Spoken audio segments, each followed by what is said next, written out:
L'autorisation d'agir en vertu des articles 32 et 33 de la Loi sur la protection de la jeunesse LPJ au Québec est une disposition légale permettant aux intervenants de la DPJ d'exercer leur mandat auprès d'un enfant en situation de compromission. L'article 32 couvre la phase d'évaluation du signalement, tandis que l'article 33 encadre l'intervention lorsque la compromission est confirmée.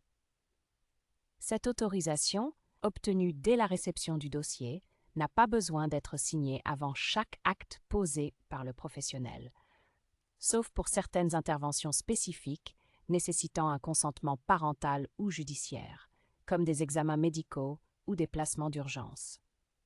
Elle est essentielle pour assurer la légitimité des actions de la DPJ, protéger les droits des familles, encadrer l'intervention, éviter les abus de pouvoir et faciliter la collaboration avec d'autres professionnels. En garantissant que toutes les décisions sont prises dans l'intérêt de l'enfant, cette autorisation offre un cadre légal structuré aux interventions de la DPJ.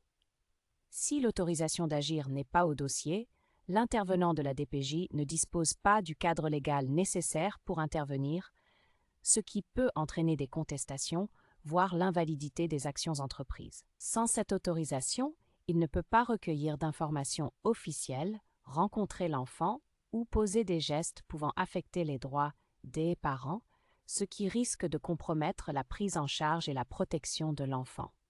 En l'absence de cette autorisation, l'intervention peut être retardée, nécessitant une validation rapide pour éviter toute faille juridique qui pourrait être exploitée en cas de contestation judiciaire. Informez-vous auprès de votre avocat pour plus de détails.